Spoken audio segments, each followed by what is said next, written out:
사람이 행복해지기 위해서는 세 가지 요건이 있다고 합니다. 첫째는 인생의 의미와 목적이 분명해야 합니다. 즉 인생의 가치가 순전히 물질이나 육체적 쾌락에 있지 않고 그것을 초월할 수 있는 영성적 목적이 있어야 된다는 뜻이에요. 둘째는 우리의 일상생활의 단순하고 사소한 일들에서 만족을 느낄 수가 있어야 합니다. 세 번째는 사랑을 하고 사랑을 받는 데서 행복해질 수 있습니다. 그런데 이 두 번째 요건인 사소한 일들 속에서 기쁨과 만족을 얻어야 된다고 하는 것은 참 의미가 있어 보입니다. 우리가 경험하는 것이지만 어떤 큰 일을 겪고 나서 기쁨을 얻는 것도 있지만 우리의 대부분의 기쁨은 사실은 사소한 일들 속에서 느껴지는 행복들이에요. 예컨대 퇴근해서 돌아와서 나이 드신 부모님의 어깨를 주물러 드리는 일이라든지, 단돈 1,000원짜리 아이스크림이지만 공부하느라 지친 아이들에게 예쁘게 포장해서 선물을 주는 것이라든지, 또한 말 한마디라도 칭찬과 격려의 말을 건네주는 것에서 우리는 행복을 느낄 수가 있어요.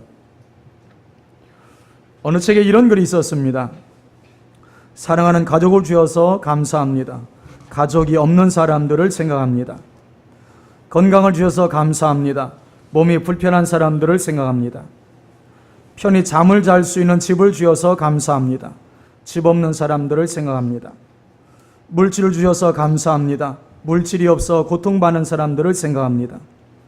자녀들을 주셔서 감사합니다. 후사가 없는 부부들을 생각합니다. 지진 없는 나라에 살아서 감사합니다. 지진이 일어난 나라를 생각합니다. 행복한 가정을 주셔서 감사합니다. 깨진 가정들을 생각합니다. 하나님을 믿게 해주셔서 감사합니다. 안 믿는 이들을 생각합니다. 무슨 대단한 것들이 아니죠. 그저 평범한 일상의 감동을 느끼는 것이 얼마나 중요한지를 얘기하는 것 같아요. 항상 감사하는 마음을 갖고 사는 사람에게는 감사거리만 생기게 돼 있어요. 그런데 불평만 일삼는 이 투덜이에게는 불평거리만 생기게 돼 있어요. 우리 교회에도 투덜이가 몇 명 있잖아요. 누구라고 말할 수는 없지만. 그런데 이스라엘 백성들도 사소한 일들 속에서, 평범한 일상 속에서 이 감사하고 행복을 느끼는 것을 못했습니다. 오히려 원망하고 불평했죠. 그들의 마음속에는 감사의 감정이 다 죽어 있었어요. 수백 년 동안 노예 생활하면서 그들 마음속에는 기쁨이나 감사의 감정이 사라진 지가 오래되어 버렸어요. 그래서 종노릇 하던 애굽에서 해방되어도 기뻐할 줄을 몰랐어요. 홍해 앞에 섰을 때도 방금까지 바로의 손에서 구원해 주신 하나님의 은혜를 잊어버린 채 하나님과 모세를 원망하고 맙니다.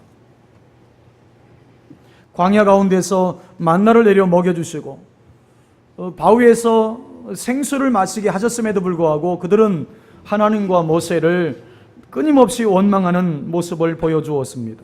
참 부끄러운 일이었고 불행한 일이 아닐 수가 없어요. 더구나 이스라엘 백성들의 광야 40년 여정을 보면 어느 하루도 즐거움이 없는 불평과 원망으로 인해서 불행한 나날들을 보내게 됩니다. 일상에서 감사함을 느끼지 못하는 마음에 행복이란 기대할 수 없는 거예요. 일상에서 감사함을 느낄 수 있는 것, 그 작은 것에 감동할 수 있는 그 마음, 그게 축복인 줄로 믿습니다. 입술이 거듭나야 되는 거예요. 입술이 거듭난 사람에게는 입술에 감사가 있어요. 그런데 입술이 거듭나지 못한 사람은 늘 불평을 합니다. 근데 여러분, 누가 축복의 땅 가나안에 들어갑니까? 입술이 거듭났던, 감사했던 여호수아와 갈렙만 들어가요. 원망하고 불평했던 사람들은 다 광야에서 죽습니다. 하나님께서 이 불평을 아주 엄하게 다루신다는 뜻이에요. 여러분, 불평하면 사람들도 별로 좋아하지 않아요.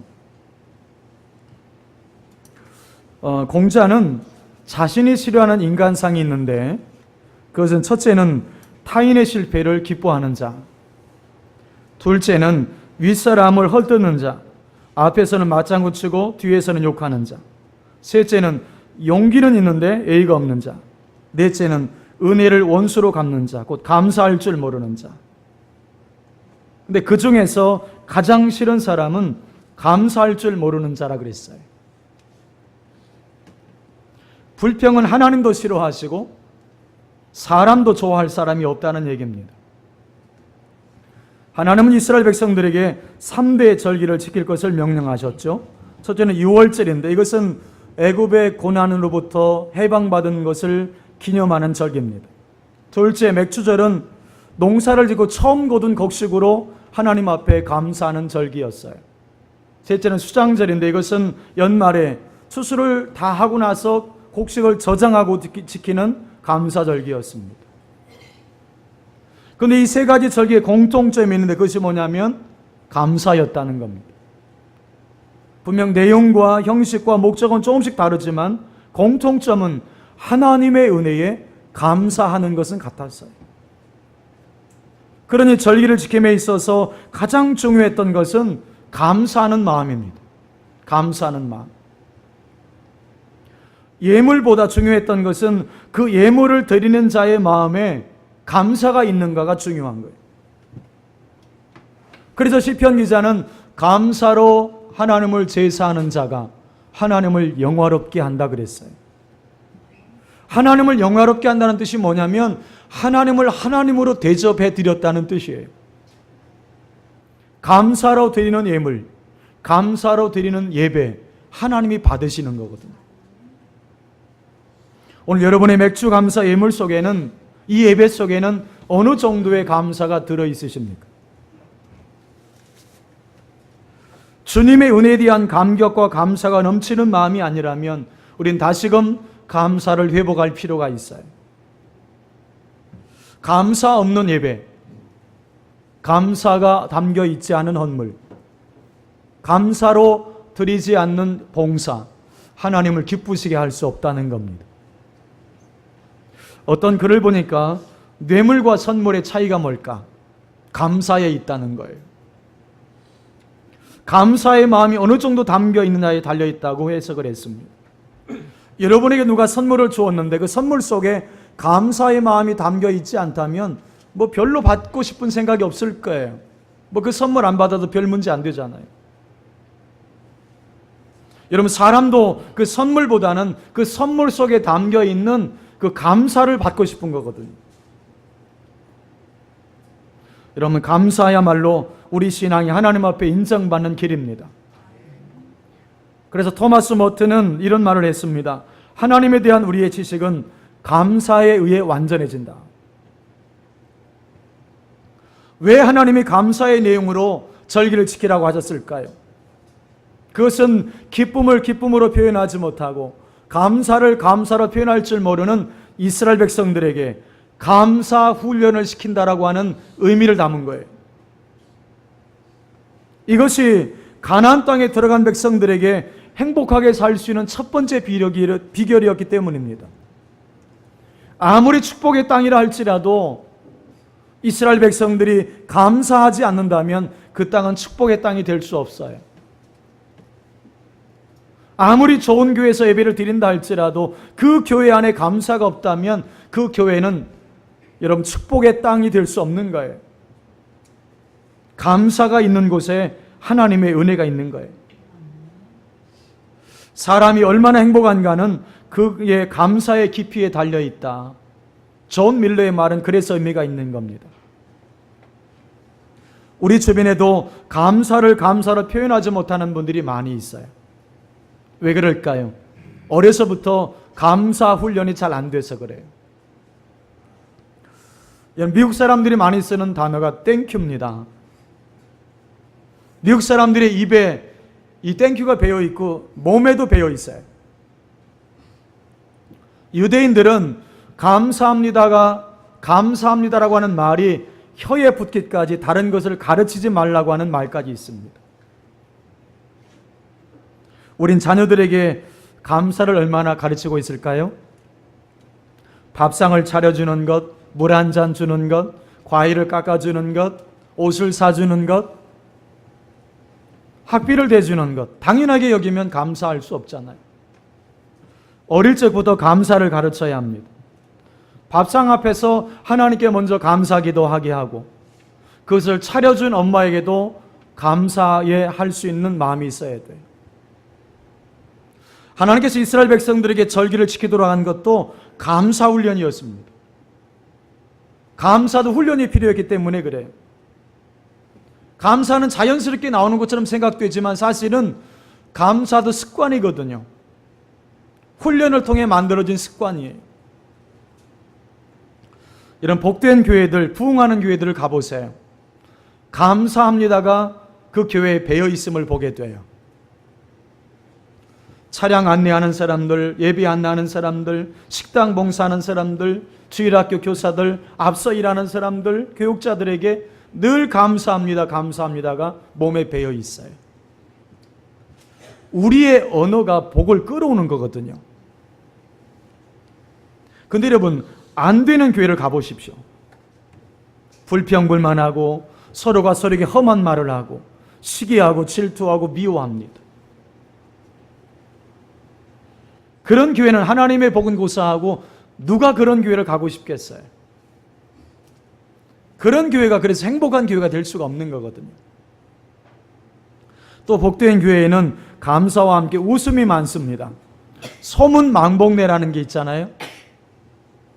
여러분, 웃음이 있는 곳에 복이 찾아든다는 말이잖아요. 여러분, 가정이든 교회든 웃음이 있는 곳에 복이 찾아드는 법이에요. 하나님께서 바울을 통해서 항상 기뻐하라 말씀하신 이유는 항상 복되게 살으라는 뜻이 또 담겨 있어요. 웃음이 있는 곳에 복이 찾아들거든요. 하나님께서 아브라함에게 25년을 기다린 끝에 아들 이삭을 주는데 이삭이라고 하는 이 단어의 뜻이 웃음이라는 뜻이에요. 이 속에는 결국 웃게 하신 하나님의 은혜가 담겨 있는 거거든요. 99세 된 사라가 그 아들 이삭을 가슴에 품었을 때에 얼마나 기뻤을까 상상이 됩니다. 아버지와 아들이 함께 행복한 집에서 살고 있었습니다. 어느 날 아들이 밖에 나가서 돌아왔다가 아버지에게 말씀을 드립니다. 아버지, 오늘 너무 감사한 일이 있었습니다. 그게 무슨 일인데? 라고 물었죠. 오늘 교회에서 오다가 차량 사고가 있었는데 제 차가 몇 바퀴를 굴렀는데 제가 몸을 하나도 다치지 않았어요. 그러자 아버지가 말씀합니다. 나는 너보다 훨씬 더 감사한 일이 있단다. 그것이 뭔데요? 나는 집에 오는 길에 자동차가 한 바퀴도 안 굴렀단다. 오늘 여러분은 어떻습니까? 우린 평범한 일상에 감사하는 습관이 필요해요. 이 사람들은 곁을 떠나고 나면, 잃어버리고 나면 비로소 그것의 소중함을 깨닫는 경우가 많아요. 그래서 우리 말에 있을 때 잘해 그런 말 하잖아요. 여러분, 지금 내 옆에 있는 작은 것들, 지금 내 곁에 있는 소중한 사람들 감사의 제목임을 아셔야 돼요. 늘 엘레강스하진 않지만 늘 내 옆에 있는 아내, 늘 젠틀한 것은 아니지만 늘 내 옆에 있는 남편, 늘 굿보이는 아니지만 우리 옆에 있는 자녀들, 여러분 감사의 제목인 것을 우리가 아셔야 돼요. 여러분 사고 나서 안 다친 것도 감사가 돼야 되겠지만 더 중요한 것은 사고 안 난 것에 먼저 감사가 돼야 합니다. 병든 몸이 치유된 것도 감사할 일이지만 여전히 이 정도의 건강으로 살아가고 있는 것에 먼저 감사가 돼야 되는 거예요. 우린 평범한 일상 속에 수많은 감사 제목이 들어있음을 잊지 않으셔야 돼요. 평범한 일상이 당연하게 여기지면 감사가 안 됩니다. 아침에 출근해서 저녁에 퇴근에 들어오는 것, 여러분 그것이 당연한 것이 아니에요. 못 들어오는 사람도 상당수가 있잖아요. 아침에 학교에 나간다고 엄마 아빠한테 인사하고 나간 아이가 저녁에 학교에서 그냥 들어오는 것이 여러분 당연한 게 아니에요. 못 들어오는 아이들도 상당수가 있어요. 우리가 새끼의 밥상도 마찬가지입니다. 우리가 새끼 밥을 먹으면서도 이게 당연한 게 아니에요. 여러분 아시는 대로 지금도 1년에 5만 명이라고 하는 어린아이들이 굶어 죽습니다. 여러분이 우리 밥상에는 농부의 수고가 들어있고요, 하나님의 은혜라고 하는 것이 함께 들어있는 놀라운 열매를 우리가 먹고 있는 거거든요. 우리 여러분 부모님이 두 분이 다 계십니까? 이게 당연한 게 아니에요. 여러분 우리나라도 한부모 가정이 200만 가구가 됩니다. 당연한 게 아니에요. 여러분 그 속에는 엄청난 하나님의 은혜가 들어있음을 여러분 깨달을 때 감사가 되는 거거든요. 때문에 이스라엘 백성들에게 하나님이 절기를 통해서 감사 생활을 훈련하고 계시는 거예요. 감사의 생활아, 감사의 생활아. 그렇다면 하나님께서 왜 이스라엘 백성들에게 맥주절을 지키라고 명령하셨을까요? 첫째는 맥주절을 지키는 것은 일상에서 행복해지는 훈련이었던 거예요. 불만의 눈으로 세상을 보면 불평할 일이 많아요. 여러분 그렇지만 감사의 눈으로 세상을 보면 감사한 것들도 만만치 않게 많거든요. 수도꼭지를 틀면 맑은 물이 나오는 것, 창문을 통해 들어오는 밝은 빛, 내 사랑하는 가족, 풍요로운 음식들, 그 모든 것을 주신 하나님 앞에 감사할 줄 모른다면 우리 삶이 얼마나 황량할까요? 하나님은 지금 이스라엘 백성들뿐만 아니라 후손 대대로 감사할 줄 아는 백성들이 되길 원하셨던 겁니다. 이스라엘 백성들이 곡식을 거두어 쌓아두었습니다. 그리고 자기 식구들만 먹고 살았다면 이스라엘 민족에게는 아무 기쁨도 감사도 없었을 거예요. 그런데 첫 곡식을 거두어서 하나님 앞에 감사를 드렸습니다. 그들의 기쁨이 넘쳤겠죠. 또 음식을 장만해서 이웃들과 나누었습니다. 이웃 간의 사랑이 이루어졌습니다. 하나님 앞에서는 축제가 되었고 이웃과는 사랑이 넘치는 파티가 된 것입니다.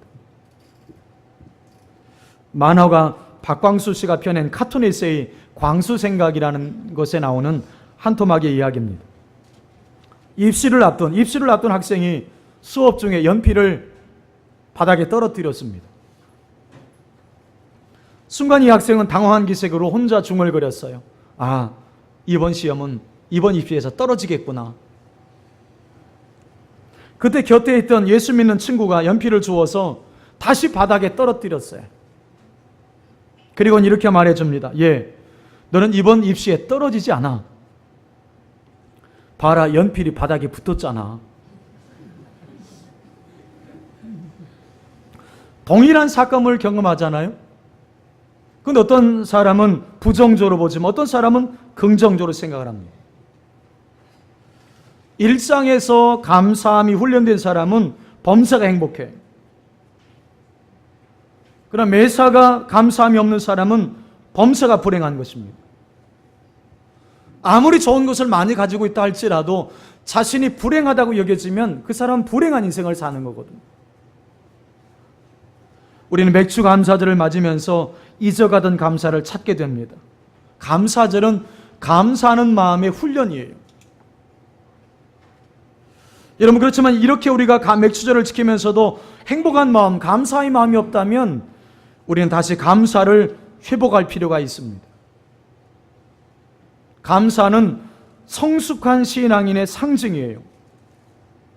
성숙하지 않으면 점처럼 안 되는 게 감사거든요. 소망은 어린아이와 같다면 감사는 어른과 같은 겁니다. 소망은 배우지 않아도 가질 수 있지만 감사는 성숙하지 않으면 할 수 없는 거예요. 이렇게 하나님은 이스라엘로 하여금 맥주절을 지키게 함으로 인해서 일상에서 행복해지는 훈련을 시킨 거예요. 작은 것에 감사할 줄 알고, 평범한 것에도 감사할 줄 아는 그 훈련을 시킨 거예요. 오늘 우리도 맥주절을 맞아서 평범한 일상에서부터 감사가 되는 그 살아있는 감사가 회복될 수 있기를 축복합니다. 두 번째는 맥주 감사절을 지키는 것은 범사의 축복이 하나님의 은혜임을 고백하는 거예요. 이 감사라고 하는 헬라 원어가 보면 유카리스티아라고 하는 단어를 씁니다. 유카리스티아. 명사적 의미를 보면 좋은 은혜, 행복한 은혜라는 뜻이에요. 근데 동사적 의미로 보면 숙고하다라는 뜻이에요. 이것을 연결해 보면 이런 뜻이 있는 거예요. 행복스러운 은혜를 잘 숙고해서 그 깊이를 깨닫는 일이 감사하는 일이 된다. 여러분, 깨달아져야 감사가 된다는 뜻이에요. 근데 깨달으려면 깊이 생각해야 된다는 뜻이에요.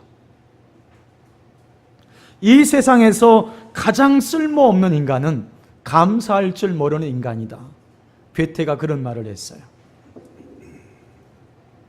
맥주절을 지키는 것은 얻은 것의 첫 열매를 하나님께 드리는 것이었어요. 동시에 후손들에게는 하나님을 통해서만 우리 삶이 풍요로워진다는 것을 가르치길 원했던 겁니다. 이스라엘 민족이 이 절기를 지키는 것은 그들이 오늘 있기까지 하나님께서 인도해 주셨고 지켜주셨다라고 하는 것을 고백하게 하신 겁니다. 그러므로 그들은 기쁨으로 이 절기를 지켰어요. 감사로 충만했죠. 그래서 축제가 될 수 있었던 겁니다. 그런데 오늘 우리의 사회를 한번 보세요. 우리 사회를 보세요. 나라도 없고 민족도 없고 심지어는 부모도 없고 형제도 없어요. 온통 이기주의자들의 장터가 되어버렸어요. 정권이 바뀌었지만 여전히 서로 비난하고 정죄하고 비판만 합니다. 칭찬하고 격려해주고 용기 주는 이야기를 들어본 적이 없어요. 더불어 사는 사회가 더 이상 아니에요. 이것이 여러분 분행하게 만드는 일들이거든요. 그러나 여러분, 감사의 생활은 우리를 풍요롭게 합니다. 감사의 삶은 우리를 행복하게 만들어요. 그래서 C. 쿨리지는 이런 말을 합니다. 가장 축복받는 사람이 되려면 가장 감사하는 사람이 되라. 여러분, 사회는 그렇다 치고 오늘의 교회를 한번 보세요. 목사님은 왜 그러신데? 장로님은 왜 그러신데? 저분은 안수 집사가 되어서 왜 저 모양이래? 왜 저 사람은 설치고 다닌대? 우리는 끊임없이 우리는 입에서 불평을 쏟아내고 있어요. 여러분, 누구의 허물이 드러나면, 누구의 허물이 보이거든 사랑으로 덮어줘라. 그리고 그 사람을 더 축복해주며 기도해줘라. 이런 것이 성경의 말씀 아닙니까? 우린 주님의 십자가의 은혜로 구원받은 백성인 것을 잊지 않으셔야 합니다. 여러분, 주님의 십자가의 은혜가 아니면 우리는 전부 지옥 갈 사람들이었어요. 그 은혜로 구속받은 백성들 입에서 어떻게 불만이 나올 수 있고 불평이 나올 수 있을까요? 하나님의 형상대로 창조된 우리 성도들을 여러분이 무슨 자격으로 비난하십니까? 주님의 핏값으로 사신 이 교회를 여러분이 무슨 자격으로 불만하십니까? 자기는 아무 흠도 없는 천사로 착각하고 다른 사람들은 모두 허물투성이 죄인으로 규정하고 살아가는 교인이라면 정말 그 사람이 구원받은 사람일까요?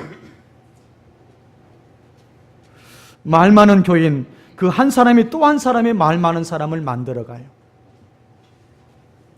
불평하는 교인, 그 한 사람이 또 한 사람의 불평하는 교인을 만들어갑니다.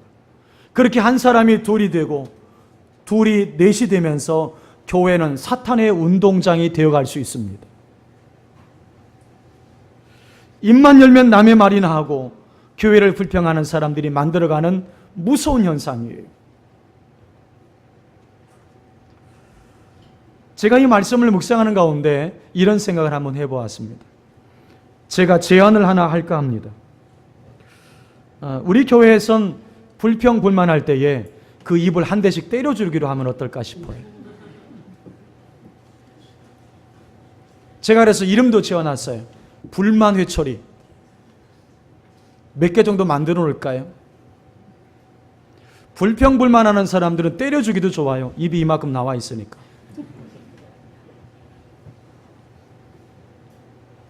여러분, 감사하며 살아도 시간이 부족해요. 두 소녀가 길을 걸었습니다. 비가 오다가 멎어서 하늘이 청명해졌어요. 한 소녀가 이렇게 말합니다. 예, 참 좋은 날씨다. 얼마나 좋아. 그저 다른 소녀가 말합니다. 얘도 별스럽기는 이런 좋은 날씨가 어디 처음 있었냐? 감사함으로 가득 찬 소녀가 집으로 돌아왔어요. 식탁 앞에 앉았습니다. 그리고 기도했습니다. 하나님 아버지, 이렇게 좋은 음식 주셔서 감사합니다. 이때 어머니가 이렇게 말합니다. 얘야, 누가 들으면 어지간히 굶긴 줄 알겠다. 여러분, 똑같은 마음인데 감사하는 마음과 그렇지 못한 마음의 차이가 그런 거예요. 그래서 주님이 이렇게 말씀하시잖아요. 천국은 내 마음에 있다. 천국은 내 마음에 있다. 여러분, 감사하는 자가 천국을 누리는 거거든요. 이렇게 맥수자 감사를 지키는 것은 나의 모든 삶이 하나님으로부터 말미암았다는 사실을 고백하는 거예요. 모든 것이 하나님의 은혜였습니다. 이 고백을 드리는 거거든요. 우리 모두가 맥주자 감사절을 맞아서 이렇게 하나님의 은혜를 감사할 줄 아는 저와 여러분 될 수 있기를 축복합니다. 마지막 세 번째는 맥주 감사절을 지키는 것은 성도들이 복을 받는 비결을 가르쳐 주는 거예요. 신앙인에게는 이상한 법칙이 하나 있어요. 이것은 자연 법칙과도 유사해요. 그것이 뭐냐면 심은 대로 거둔다는 거예요. 심은 대로 거둔다. 하나님께 감사를 많이 심으면 참으로 놀랍게도 감사한 일이 많이 일어나게 하시는 거예요. 바울을 통해서 놀라운 진리를 가르쳐 주십니다. 고린도후서 9장 6절부터 9절을 같이 읽어보죠. 고린도후서 9장 6절부터 9절입니다. 시작. 이것이 곧 적게 심는 자는 적게 거두고 많이 심는 자는 많이 거둔다는 말이로다. 각각 그 마음에 정한 대로 할 것이요 인색함으로나 억지로 하지 말지니 하나님은 틀겨내는 자를 사랑하시느니라. 하나님이 능히 모든 은혜를 너에게 넘치게 하시나니 이는 너희로 모든 일에 항상 모든 것이 넉넉하여 모든 착한 일을 넘치게 하게 하려 하심이라. 기록된 바 그가 흩어 가난한 자들에게 주었으니 그의 이가 영원토록 있느니라 함과 같으니라. 아멘. 6절에 보면 이렇게 되어 있잖아요. 적게 심는 자는 적게 거두고 많이 심는 자는 많이 거둔다. 이 말씀에 적용해 보면 이런 거잖아요. 감사를 많이 심으면 감사한 일들을 많이 거두어드린다. 왜 두 사람만 아멘 하는 거예요? 감사를 많이 심으면 감사한 일들을 많이 거두어드린다. 참으로 멋진 진리라는 생각이 들어요. 그리고 바로 여기에 우리가 행복해질 수 있는 비결, 주님의 은혜 속에 사는 비결이 들어있어요. 주님의 은혜를 받고 살아가는 사람들은 불만이 없어요. 주님의 은혜 속에 사는 사람들이 불만하는 본 적이 있습니까? 여러분, 감사하는 사람에게는 은혜가 따라다닙니다. 이런 말이 있어요. 그리스도의 현주소는 믿음도 은혜군, 감사하면 축복리. 기가 막히죠? 불신자들의 현주소는 살기도 괴롭군, 죽으면 끝나리. 멋진 말입니다. 이제 말씀을 맺습니다. 서양에 이런 전설이 있다고 합니다. 하나님이 보내신 천사 두 사람이 바구니를 두 개 들고 이 땅에 내려왔습니다. 한 천사는 성도들의 소원 성취 기도를 담는 바구니였고 한 천사는 찬송과 감사를 담는 바구니였습니다. 이제 내려와서 세계를 돌아다니기 시작합니다. 그런데 소원 성취 기도를 담는 바구니는 세계를 돌기도 전에 바구니가 꽉 찼어요. 그런데 감사와 찬송의 바구니는 세계를 다 돌았는데도 그 바구니가 차지 않았다는 겁니다. 이것은 무엇을 말해주는 것이냐면 성도가 얼마나 감사가 인색한지를 보여주는 거예요. 사랑하는 여러분, 오늘 우리가 맥주 감사절을 지키는 것은 성도들이 행복해지는 훈련임을 여러분 잊지 마십시오. 더 나아가서 우리가 이 땅을 살아가면서 하나님의 복을 누리며 사는 길이 그 속에 들어 있습니다. 불평, 불만은 하나님의 복을 잃어버리는 비결이에요. 다시금 여러분 감사의 자세를 회복해서 여러분의 후반기의 삶도 하나님의 은혜 속에서 하나님의 축복 가운데 사는 복된 성도가 될 수 있기를 주님의 이름으로 축원합니다.